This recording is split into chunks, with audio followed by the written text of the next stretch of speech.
Fairy Tail and JoJo's Bizarre Adventures represent opposite ends of the world of Battle Shonen. Both series take completely different approaches to storytelling and become starkly different experiences by using different elements to build their stories. One is a world powered by literal magic, the other is a brutal fever dream where strategy is everything, yet they both dominate within the same genre. By looking at why these two shows contrast, we can actually learn how creators build worlds that stick with us forever. By looking at these two different series and how they differ, we can see what types of elements creators use to build their stories on, and how focusing on different types of elements leads to different types of stories. JoJo's and Fairy Tail are two contrasting anime near opposite ends of the world of Battle Shonen. One is an emotional drama, character-driven story, while the other series is an analytical plot-driven puzzle, or mystery-based story. So you can see how series from near two ends of Battle Shonen contrast with each other. Looking at these two series side by side is a useful way to understand just how broad the Battle Shonen genre is. Even though both feature battles, powerful abilities, memorable villains, and long-running adventures, they approach almost every aspect of storytelling from a fundamentally different directions. In Fairy Tail, the characters and relationships are the core of the story, with character backstories, character relationships, and personal drama of the character interactions being the heart of the story. And the fights are really often just vehicles to express and drive forward the character drama. The emotional weight of the scenes, as well as the inner turmoil of the characters and the character relationships, are the most important drivers of the plot. The audience is generally meant to care about how the characters feel, just as much as who wins the battle itself. Many of the biggest moments in the series work because of the emotional investment built up over many previous story arcs. The emotional payoff is usually the main reward for following the story. So, as in a lot of Battle Shonen, the fighting mechanics aren't always super consistent, and often don't adhere to completely logical framework. In Fairy Tail, the workings of the fights themselves take a backseat to driving the character development and emotional/interpersonal drama. Sometimes, even emotions or friendships can even be a source of magical power or fighting strength in the world's power system. So fights are driven by emotions and inner turmoil.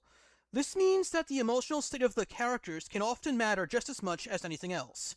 The battles are therefore designed to create dramatic, emotional climaxes, rather than simply demonstrate the most efficient or logical use of magic. In JoJo's, the core of the fights are tactics and analysis. The key to the fights is unlocking the puzzle of how the opponent's powers work, so the fighters can properly counteract them. In some ways, JoJo's is really a secret mystery anime in that regard. Every major battle asks both the characters and the audience to solve a problem before victory becomes possible. The suspense usually comes from discovering the hidden rules behind an enemy's abilities, rather than simply overpowering them. The audience is encouraged to constantly think through possible explanations alongside the characters. The characters remain at the same power levels throughout the fights, and tend not to suddenly gain new abilities right in the middle of the combat. So the power system and fighting mechanics are more consistent throughout the series, and the workings of the fighting mechanics make much more logical sense. Success usually comes from clever thinking, careful planning, or exploiting a weakness that already exists within the established rules. Once those rules are understood, the outcome often feels like a logical conclusion rather than an emotional upset.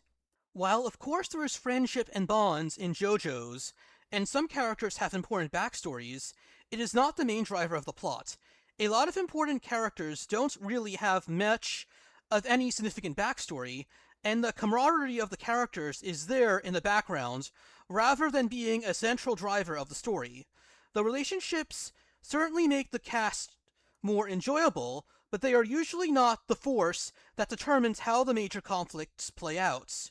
Instead, the conflicts continue moving forward because the villains present another challenge that needs to be figured out. So there isn't that much character development or inner turmoil within the minds of the characters in the series as a whole, and the characters don't go through much inner turmoil and emotional growth. So the character drama and relationships have nothing to do with the central events driving the plot. Essentially, the core of the plot and story would pretty much work just as well if a character were theoretically a lone wolf, acting alone in the conflicts through the story. and the character dynamics within the core group are secondary. So the group dynamic is the secondary layer, and the plot of JoJo's is functionally independent of the characters' internal lives. This might change a bit in the later parts of the series, but if the series goes through almost 20 years of writing, over 6 iterations, before this even begins to change, then my point still stands. For the majority of JoJo's history, this analytical approach remains one of the defining characteristics. It is part of what gives the series such a unique identity. JoJo's takes place in our world and is often a period piece. The series immerses itself into the era and location its story takes place in, and the setting is always key to the vibe and flow of the story. The setting sets the core tone of the series, and they shape the flavor and feel of the story. Different countries, cities, cultures, and historical periods all help define each individual part of the series. A large part of JoJo's identity comes from seeing how these unique settings influence the story being told. Conversely, in Fairy Tail, the series takes place in a completely separate fantasy world, different from our world. So the world itself is a unique creation and is built around the needs of the story. So the world can be shaped in a way that advances the plot of the story, and world building becomes secondary to the plot. This allows the story of Fairy Tail to be completely independent of our world, and allows the story freedom to go off in its own direction and shape the plot through building a completely separate and different history. The author never has to worry about fitting within real historical events or real-world geography. Instead, every kingdom, every nation, and every magical institution exists because it serves the story being told. This gives Fairy Tail much greater flexibility with what it wants to be as a story.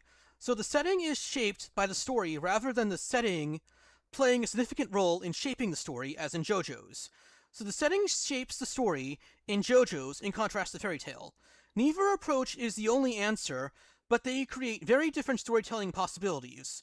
One is constrained, while the other has the freedom to invent entirely new rules whenever necessary. Fairy Tail is often a quest-based anime where the individual story arcs are off in a separate location and don't really leave many lasting impacts of the state of affairs back home. So after each story arc, the main cast returns home and the story mostly resets back to the status quo. This structure allows each new adventure to introduce fresh locations, villains, and supporting characters, while still keeping the guild itself as the emotional center of the series. The process of returning home allows a mechanism to reset back to the status quo. Conversely, with JoJo's, the events of the story arcs have permanently lasting consequences and significantly changes the status quo. The story arcs built on each other in one continuously developing plot instead of remaining separate and then resetting. So each story arc permanently changes things and advances the main plot while fundamentally changing the status quo and moving the main story forward. Characters are often permanently affected by the events they experience, and victories usually reshape the direction of the overall narrative rather than simply concluding a self-contained adventure. The art style of Fairy Tail is more stylized, while the art style of JoJo's is more semi-realistic. This further contrasts the series and emphasizes their positions at more emotional and analytical ends of the world of Battle Shonen. However, in this case, art style isn't a hard and fast rule. There are plenty of series like Hunter x Hunter, which are closer to JoJo's, that have a more stylized art style, while there are series like Black Clover that are more similar to Fairy Tail that have a somewhat more semi-realistic art style. So the art style by itself does not determine where a series falls on a spectrum. It simply happens to reinforce the differences in these particular examples. So Fairy Tail is emotional and character-driven, and JoJo's is analytical and mechanically or plot-driven. Both series excel at what they are trying to accomplish, but they are trying to accomplish different things with different approaches. The appeal comes from completely different strengths.